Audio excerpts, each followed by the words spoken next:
Hi, everyone, and welcome to our panel on the growing market of MVPD-powered national addressability.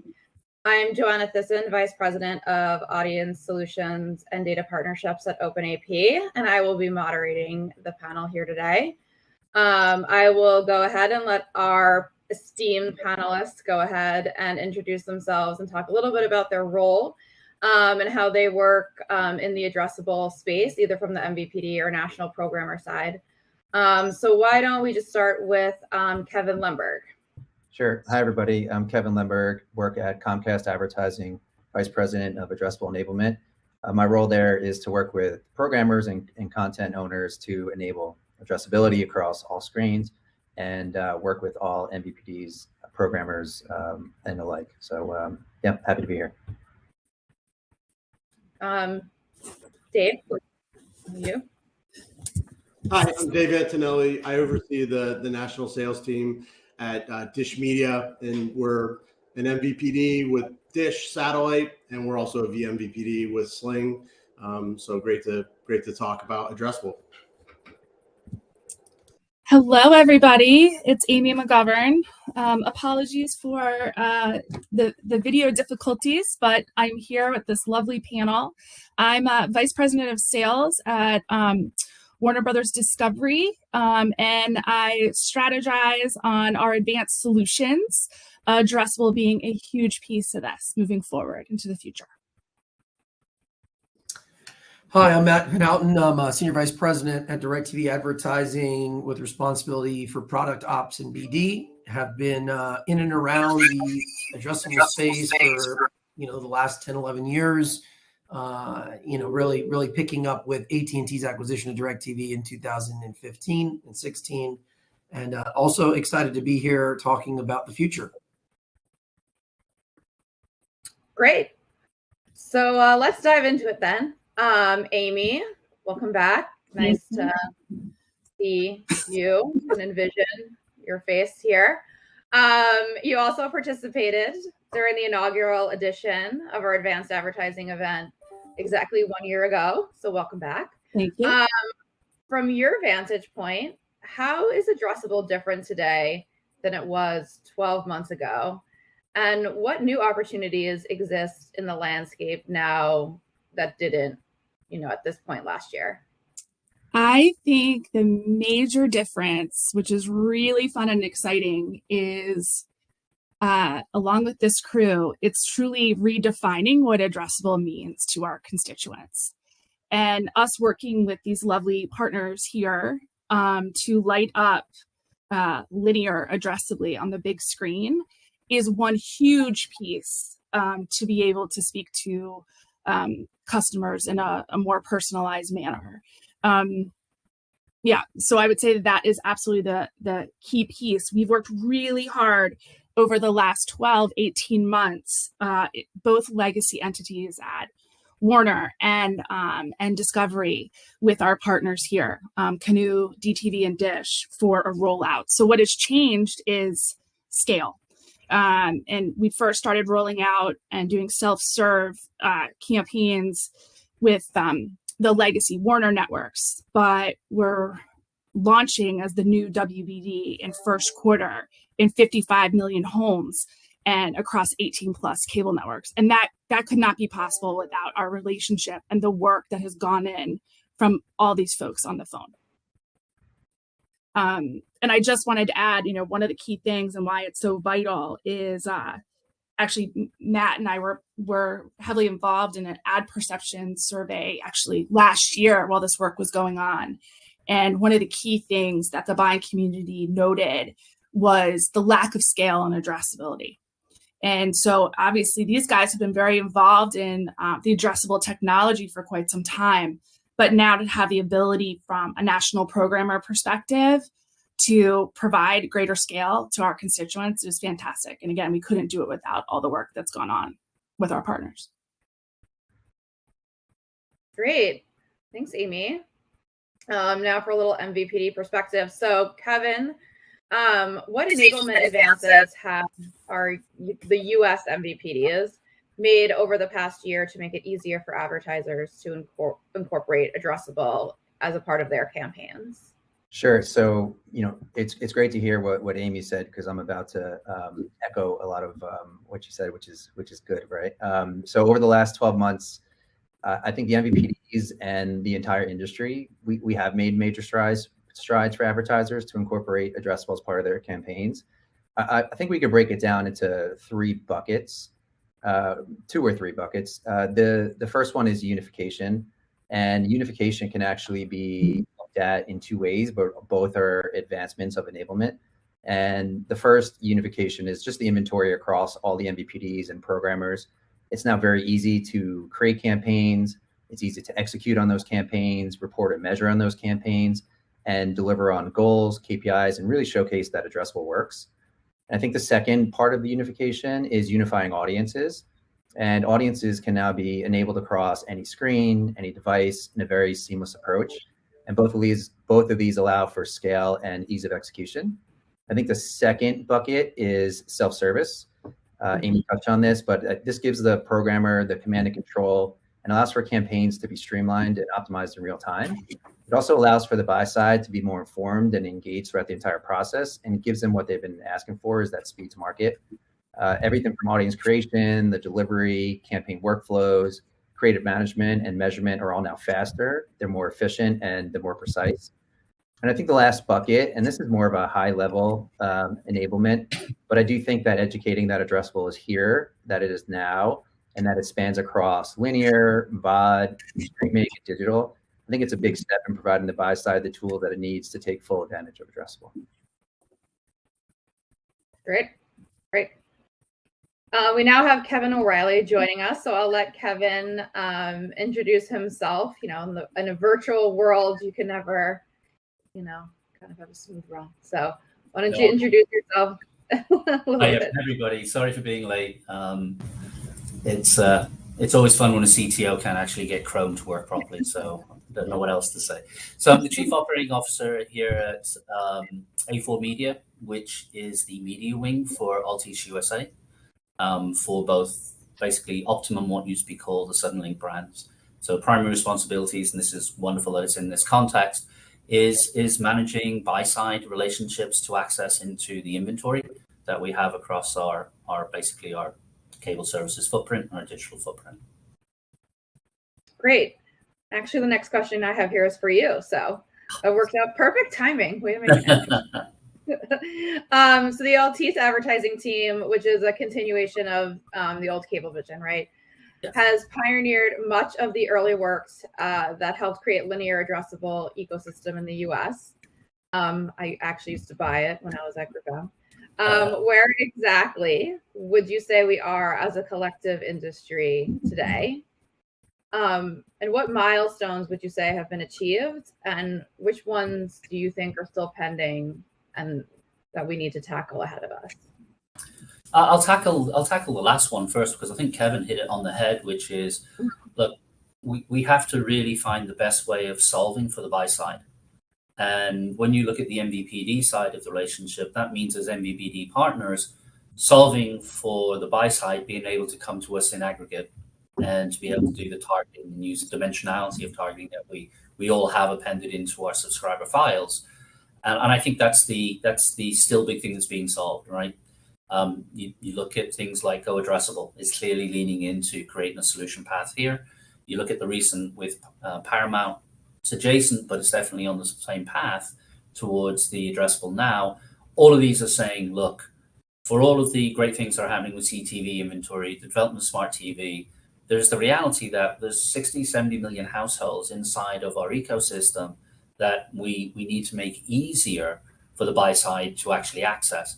In many ways, the technology is secure is there, right? Whether you're looking at the classic SASO versus MASO, whether you're looking at the ability of appending addressability to reach directly into IP addressed households, which we all are enabled to do. I think you're still looking at a situation that when a national advertiser wants to put together a great reach strategy, they're talking to us, talking to Comcast, talking to Charter, they're talking with WOW, with Frontier, with DirecTV, with Dish, completely different systems, completely different invoicing, completely different solutions, even though they're solving the same thing. And from the buy side perspective, that's guys, gals, can you get together and please make this easier? And I think that's where an awful lot of the focus now is. How do we set up privacy compliant data exchanges? How do we make sure that it's easy for the buyer to come in and understand who they're going to be reaching, get a really good understanding of how I'm going to dedupe that against all of the other activities I'm doing? And that data exchange is following fast on the technology changes that have been made to allow us to do true IP addressability. So I think there's still a lot of work to be done on the buy side, as Kevin was leaning into. Hopefully that answers the question. Yeah, no, that definitely does, and I definitely agree. So what would you say like some of the big milestones that we've achieved are? Like, it's funny isn't the right word, but I kind of lean into it because you look at how the market on the advertiser and the client side has become really excited about CTV, OTT blend-based inventory, when pretty much everybody that's around the table knows that the things that they're great, they're fantastic, we've been doing for a decade, right? Whether we're doing it with advertisers on the inside of the commercial space, or we're doing it with our partners across MVPD inventory and tuning analysis. I mean, that is some of the best targeting and analytics and optimization loops that exist in our business. And we need to move that broader out into commercial. So, local has its backbone from, hey, I want to reach the smallest possible audience because it's the closest to my targeting. You bring in the ability, which we've all got. I can send a different creative to an IP address bundle versus another one. We're increasingly in the environment we can send different ads to completely different, households that are inside of a zone. So you've got that true addressability. I think it still comes down to the simple fact that we don't have a common place for an advertiser to go to because we've been local first and we've been solving for those local partnerships, whether they're with the content providers in our footprint or they're with the consumer base and the actual customer base in our footprint. I think it's that realization that the national advertiser really wants to play in this same space. And we've got to be enabling the ability for them to build a plan, reach down into our available inventory, present that inventory up, along with the key identifiers that enable them to crosswalk it into doing true addressability, meaning I reach this household this number of times with my frequency, and I also reach them in mobile and in CTV and in, so I can actually have a good understanding of how I'm trying to reach the base I activate. I think we've had this solution for a very long time. It's the partners that we're now trying to make it available to that we're starting to lean into as solving this as a category, right? Let's be honest. Historically, we've been frenemies, right? Let's be clear about it, right? We've definitely worked together where we need to, but when push comes to shove, we actually want to make sure that we're doing what's best for ourselves. The last 3 or 4 years have demonstrated, as a category, we've got a fantastic value proposition that advertisers are clamoring for, and now we're leaning more into that as a collective to make sure that those customers, those advertisers at a national level, can take advantage of this level of addressability. Because as we said before, still the biggest addressable universe in the marketplace of nearly 70 million households. It's actually a great segue for a question for Matt. So addressable advertising is gaining traction, right? We've heard that it's been here for kind of a while, and now it's kind of gaining scale. But it still only accounts for a small fraction of the overall US linear ad investment. Why do you think that is? And what do you think is needed to really tip the scales? Yeah, I think we're continuing to see some really positive trajectory and some positive market indicators on the concept of addressable, especially if we're talking about US linear ad investment. So when I think about addressable, and again, we've been doing this a long, long time, thousands of campaigns every year going back, in the past decade. When I think about, addressable 5 years ago, for example, you're right. It was, less than 2% of TV ad spend, sitting at roughly $1 billion. When we look at, eMarketer now, and we look at 2022, it looks like addressable US linear ad investment is up a little over 5-6% of TV ad spend, coming closer to the $3.5-4 billion a year mark. And those projections are only going to continue to scale, as we've said, while you have more entrants from programmers and MVPDs into this space. The TV overall ad business, as we've seen, has been flat for a while. It's been flat to slightly down with massive increases in CTV. But there's absolutely the data to back up. We should be excited about the fact that there is growth within TV, and that growth is sitting in US-based linear addressable ad investment. I know, for example, going beyond eMarketer, Go Addressable has partnered with Ad Perceptions. I think Amy mentioned that. There's been put out, some data around, marketplace, understanding marketplace studies around this particular question, right? US-based linear investment. And those studies, which were revealed earlier this year, also have some good trends, right? They found that, for example, 81% of advertisers today are satisfied with addressable advertising. And that is up from 72% who said the same thing last year. There were roughly 41% of marketers who said that they are currently not using addressable, but they plan to starting next year. And that is up from 25% year over year marketers that were not using but plan to use. So we're seeing both higher levels of satisfaction year over year and more that have been sitting on the sidelines looking to step in. That same survey with Ad Perception showed that 37% of current users of addressable TV plan to increase their investment in addressable next year. I think a lot of that growth and a lot of that positive sentiment and momentum is due to a few things, but certainly the industry has made strides, as those other panelists have mentioned, in simplifying the buying process and the execution process, continuing to put more focus on data and measurement capabilities, and maybe the largest being education. It works, addressable work. It's a performance-based advertising medium. It provides the ability to include more data and technology to deliver those messages. And as a result, if you can get that right message to the right person, right, we've seen through attribution reporting that there is typically better business outcomes and KPIs achieved across the board. So, obviously there's more work to do to sustain this upward trajectory, but we're feeling really good.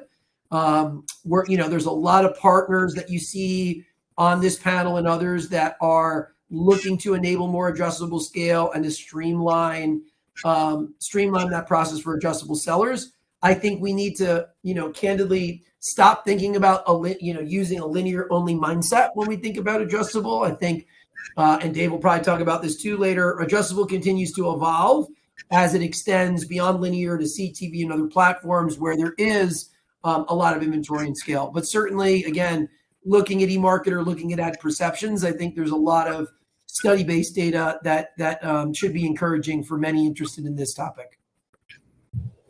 Great. Thanks, Matt. Yeah, and Dave, Matt set it up really nicely for you. Thank you, Matt.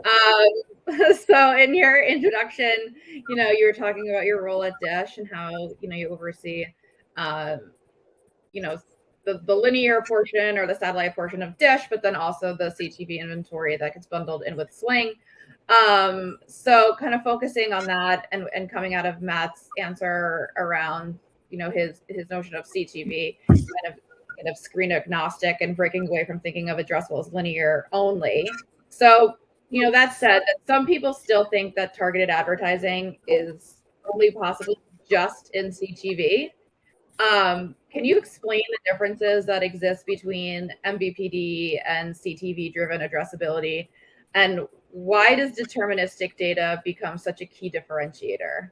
Yeah, absolutely. And as Matt alluded to, we're moving more and more into the impression-based world. We want to make more inventory addressable. We want to make it more impression-based. So that's something that we really believe in, and we think that is going to be the future. And I think that's another common thread on this call is everyone's really pushing things forward towards the future, changing the way that things are done, and really adapting around what the buy side wants, as was said earlier. As you said, Joanna, we sell both CTV with Sling, as well as traditional satellite inventory that we now sell. We've been selling addressably for a while. So we think there's a place for both, and we think that there's really a compatible, complementary nature to each of them. You know, as you mentioned, deterministic, it can be a really key differentiator. However, on CTV, when you look at a platform like Sling, we can also make that a deterministic addressable using our subscriber files. But often that is a key differentiator, that CTV, when you're talking about CTV, you're talking about IP-based, probabilistic targeting and layering on some data onto an identifier that isn't necessarily deterministic. You know, just to touch on some of the advantages of each of the platforms, when you think about MVPDs, or what we think of as satellite linear scale is a key advantage that was mentioned earlier. Audiences are very different. You're not going to have both. You're not going to have a live linear subscription and also an IP-based one.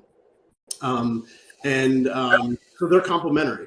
And then on the CTV side, real-time reporting, much shorter setup times, and as I said earlier, it could be either deterministic or probabilistic, but we think that deterministic is a key differentiator for the best CTV inventory. Great, thanks, Dave. Dish is always near and dear to my heart. That's where I started my career. So for Kevin OReilly and for Kevin Lemberg, given the current state of technological development, what tactics would be available to a marketer today to effectively achieve incremental reach in addressable TV? Which Kevin? Do you want to go first, Kevin? Sure. Yeah, I'll go first. So I think the biggest tactic for me is understanding that regardless of the device, whether it's both linear, on-demand TV, CTV, it really needs to be considered as a single opportunity, and it really should be decisioned together to provide maximum reach and efficiency for marketers. And I think secondly, and I think this also may sound a little simple, but clearly defining goals and objectives for campaigns, and then using those goals and objectives at day one or at the starting line will give the marketer a real advantage in addressable TV. I think understanding who your audience is, what goals you want to reach, and as a marketer, you don't want to look at the look back in the mirror approach, but really starting from the plan and cycle is key. I think you can design and optimize based on results, but without that clear understanding from the beginning, I really feel it puts that marketer at a disadvantage from the start. So again, looking at audiences and everything from the beginning, and then optimizing all the way through. Yeah, building on that, there's two interesting pieces I think that come into this, right? There's deterministic data that tells us about the historical state of any given, in our language, household that we're trying to reach. From what do they engage with from a content perspective, and what do they engage with from a device perspective. At that point in time, when it comes to planning, now it's all about the future. And honestly, you're now going, I don't know what people are going to do. What is their propensity? You know, what Dave was talking about, probabilistic modeling. What we try and do is we try and use propensity-based modeling to identify those people that are going to engage, not just with the addressable content, i.e. they'll probably view where we're trying to buy, but also from overlapping into still the spot-based selling, because what's going on is they're happening all at the same time. It's not like the whole universe has gone addressable. We still have mass reach media as an important composition of any plan that we're putting together for a client. But if you build a propensity model and you identify who are the people that are the most likely to see a spot that you've put into your plan, and that can be as simple as, here are people that aren't subscribers to cable service that you're trying to reach into, or they're the very low propensity scores, i.e. they're in the lower decile of people that watch those types of spots that should be watching them. That's a big indicator that your incremental reach now that you want to add is going to come out of a digital environment, either owned or traded in the open marketplace. And so when we build those plans, we build plans for clients that are, here's your deterministic reach audience from a delivery perspective. Here we're going to put on incremental reach, which is based on propensity-based modeling, that they're less likely to engage with the underlying media in the core plan. So we're going to incrementally add on to it. And then in the toto, that plan goes to market. Two things happen with that plan. First, you've got to manage it dynamically, right? Because as people start falling into the observational buckets, you want to, just like with cookies, right? The once great technology of digital, you want to be able to build suppression-based management of that audience, so you're not getting into overfrequency. But at the same time, you want to keep on adding digital elements that may not be reaching into that audience as much as possible. That's a long way of describing, look, what we try and do is we try and make sure that the incremental reach is 70 to 80% pure incremental reach. You're always going to have some overlap, again, because, what is it, Yogi Bear? Forecasting is difficult, especially when it becomes about the future. You know, we don't know what people are going to engage in. But that dynamic management, that understanding of what people are viewing, bringing that feedback loop back in, knowing that you're going to have to go complementally adding in new media, here digital in relation to spot and addressable, to actually close those gaps. And we find those are very successful. You know, we kind of use the language incremental reach, and we've used a lot in the past. Our sales teams like really referring to, which I think is a much better way of talking about it, which is we want to give our customers total reach. Great. That's a good segue into my next question for Amy. So if we think about, we're talking about, giving marketers or their, clients and agencies measurement of total reach across all of the platforms that they're, buying impressions against. And we're thinking about serving impressions, like Dave said, against linear and CTV for addressable. And that TV distribution and consumption is converging across multiple platforms at an accelerated rate. Will TV measurement and media reporting ever be able to catch up with changing consumer habits? What are your thoughts? It's an excellent question. And I do think the measurement and reporting will catch up. There's been a significant amount of work that we have done, and obviously some of the other national programmers, to vet, some of the alternative measurement providers. And one of the key things that we did at Warner as a differentiator was not just look at traditional linear, but true, like who in terms of the other vendors could capture cross screen and count that and show unduplicated reach. And there was a significant amount of work that went into that throughout the year, with about 25 test campaigns in that area. It's a huge priority for us as we parallel path on launching this technology. It's critical that we're able to provide this to the clients. What I would say, though, is we can have every intention on doing these kind of things and actually streamlining them with clean room solutions, which we are working on. Things like that to help that process, to identify audiences and measure in a privacy compliant way. But it's so critical that we do it together with our constituents. So I encourage all of our holdco partners, come test with us, because that's how we're going to solve this together. And that will help speed it up, and it will put the pressure on the things that we notice, and the things to standardize, and that we will all need to say we're ready to actually transact on this. Right? It's one thing to be able to measure. We have to be currency ready. So, yeah, currency is definitely a hot topic these days. Very trendy, if you will. My next question is for Matt and Dave, the two satellites represented on the call here. So I'll give it to Matt first. Is it easier to sell the addressable concept on your OTT platforms? So for Matt, that'd be DirecTV Stream, and for Dave, that would be Sling, versus on your traditional satellite distributed inventory. And, as we're thinking of kind of cross-platform, cross-screen, and holistic measurement, how much integration is there between your linear and digital inventory? Yeah, I wouldn't say it's necessarily harder on one platform or the other. If anything, on the satellite side, the concept of being able to reach a household in a one-to-one capacity on television and to provide kind of direct analytics on the back end to show how that media impacted the consumer is relatively novel for TV. On the digital side, it's more table stakes. For us, we've been selling addressable TV on DirecTV for 10 years, as I mentioned. We've been packaging DirecTV Stream, the virtual MVPD component of that, for a cross-platform solution for the last 3 years. It's not about satellite versus kind of over the top. Obviously, it's about reaching that right audience with the right message.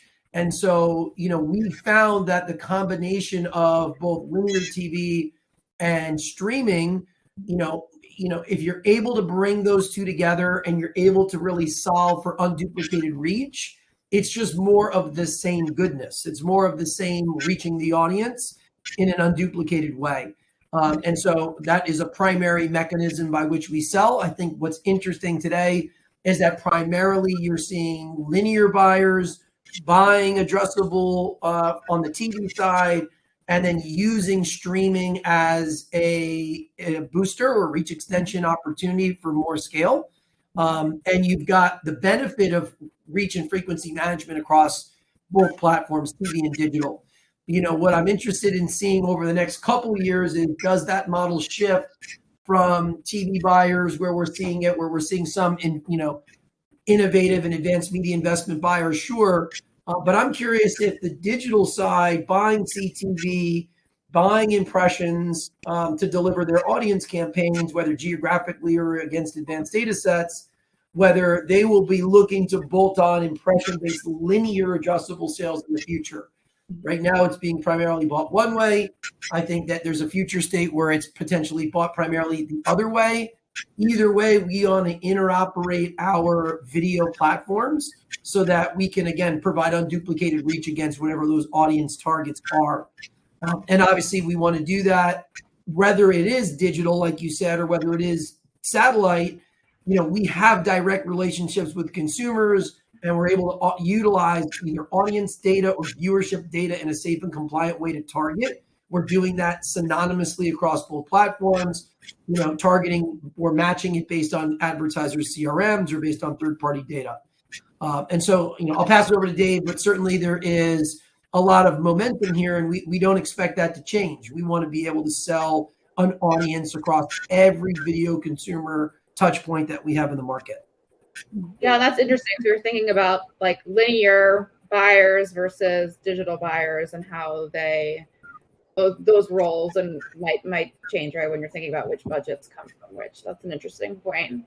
Dave, interested to hear your thoughts on that too. I agree with everything Matt said, and I think that the way that the buy side is set up really makes it easier or harder to sell one or the other, but not based on a difference in output or how each of the technologies work, but just simply, this is my bucket, this is not my bucket, that kind of mentality, which we see changing. We see a lot of agencies really evolving that approach. But still, when we're talking about, for example, we talk about addressable as a spectrum, everything from hyper-targeted to be broad-based, adults 18 plus, but you're still targeting using data. And a lot of times it's hard to find who buys like that. The agencies might not be familiar with that approach, and it becomes kind of a jump ball where people don't know if it's theirs to run with. I completely agree with what Matt said about it being very complementary to do both types of campaigns. We definitely also have a very integrated approach. As I said earlier, we really believe in impression-based, data-driven, measurable campaigns, and they both offer that. I think one key difference that I think we might touch on later is programmatic. And I think historically that's been in the realm of OTT, but I think that's starting to change too. Great, yeah. Programmatic has definitely always been an interesting ask from the buy side. Amy, as we think about buying and buying challenges within the agency community, the assumption with addressable, it's kind of always been that marketers will receive a smaller supply of impressions than they would compared to broad-based traditional, age, gender demographics, but the CPM would actually be higher. Is this something that's, materializing, in real life? And how do you expect the CPM to evolve as addressable TV gains momentum? Yeah, absolutely. Well, first, what we love is always the consultative conversation, but theoretically speaking, the most inefficient way to reach your audience is to buy in the traditional fashion, right? On, broad demographics. So if, it's definitely a misnomer. But again, that goes back to the education piece, Joanna, where, we have to show them as we look at the technology and the capabilities that shifting from a traditional buy to data-driven linear as the large base point for a higher propensity to reach the target brings down an eCPM. And then we layer on, because we have the technology now, to light up addressable, and we can demonstrate an even more efficient target CPM. So as this scale comes to fruition in, 50 plus million homes, and that can be added on to our data-driven legacy product, it's a fantastic opportunity for us to, bring that along in that story. So, I think actually, it's no surprise that it's a tough market, and that this is a great opportunity, even though it's a challenge, right? With every challenge comes an opportunity for us to demonstrate that our partners can now take those dollars that maybe, constricted, and have them work much harder in a more efficient way to reach their audience. Yeah, agreed from my old agency days, but you know that, Amy. I know that. I'm sure you had plenty of those case studies. Yes. Just going to move on to some more technical focus questions around addressable capabilities. Kevin Lemberg, what's the current status of ACR technology within the addressable TV workflow? Sure. So first, for anybody out there that doesn't know what ACR is, brief definition. So ACR stands for automatic content recognition. It's a technology that's embedded into the CTV environments or over-the-top video streaming applications. Usually refers to the ability to recognize and identify streaming content down to individual objects on a video by sampling its parts and matching those with database records. So I think to answer your question, it's a little bit tricky because the current status, in my opinion, is that ACR is available. I think there's a lot of work to do around ACR, but I think there's a lot of value in ACR. I think using it for incremental reach by pairing it with other data inputs helps. Frequency can be optimized through the addition of ACR data, and of course, it adds scale. And more opportunity to drive scale is always welcomed, in my opinion. And ACR, I don't think it's a single track or tactic. I think as it grows and matures, I think it has a place in the addressable workflows, which to me is very exciting. But I think it all goes back to scale, interoperability, giving the buy side just more value and more opportunities to include addressable in their campaign mix, I think is the goal. Great. And Kevin OReilly, what coordination work is needed between MVPDs and CTV platforms to avoid ad duplications or other technical disruptions? Gosh, the other technical disruptions could be a 4-hour conversation on its own in many ways. I think the critical thing here is there has to be transparency of data and what is actually in the data streams. So, you look very much at when you're building a media plan, right? What are we trying to reach? What networks and what audience? One of the things that's, as we're still, I'd say, in this hybrid space, we have people that are selling, which is, I want to reach an audience, but then you still get the TV mentality, which is, but I still want to reach them in this network day part framework, right? I know these are sports intenders. I've seen their behavior, activity, all the other massive data maps that we will build, but salespeople are then still saying the customer's coming back, but I still want to be on these networks if I'm going to be in an OTT CTV buy, which is effectively digital television as the way it's being positioned. That requires a lot of transparency that I don't think we're necessarily seeing, right? There's, for a lot of us that are on this call, we know that inside the CTV environment, the SSPs may be blocking the publisher content. You may not know exactly what network that you're on. You may not know exactly what programming content you're around. You might get genre. And I think that's just, there's a lot of demand in that space, and they don't have to get involved so much in giving everybody what they want from a technology perspective. But if we want to start doing total reach, we want to start doing incremental reach, we want to start doing real-time television response, right, to activate the campaigns, the starting point has to be, there's a shared data environment, right? No DSP on the planet works if the publisher isn't sharing the data, right? We take for granted the technology that is the real-time bidding stream, which the bid header is phenomenal. It makes what we do on the digital side possible. Underneath that, there has to be that data sharing.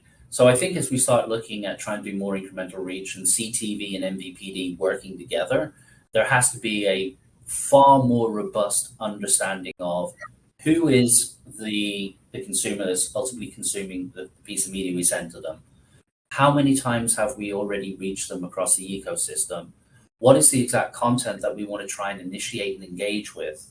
And then we can put together a total plan that's trying to drive in this hybrid sense of the market audience plus media structure to allow us to basically have what feels like a true digital selling and buying experience of the tail of the TV ecosystem, where here I'm using TV obviously to mean all OTT, CTV, linear spot television, because it's still the richest, and honestly, I still would argue the best way of activating audiences that marketers have as a tool. But there's a lot of coming together. A lot of that right now, I think, is super manual, right? There may be APIs, but we're making guesses about certain types of data. There's definitely no universe of ACR data. You have to go and negotiate those deals independently with all the smart TV vendors or that you want to bring to bear. Increasingly, we're seeing more of that as PMP opportunities in the DSPs.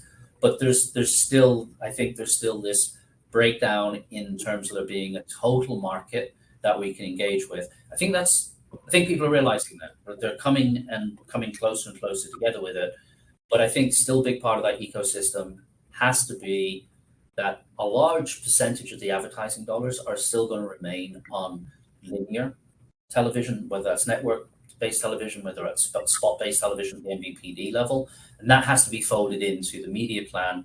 And then from an incrementality perspective, you always have to be able to add on specific targeting elements to reach specifically into the audience I want to reach, whether that's in an ESPN app or whether that's inside of a garden wall like LG or Vizio or Samsung, or whether that's in VOD or on demand directly from an MVPD partner.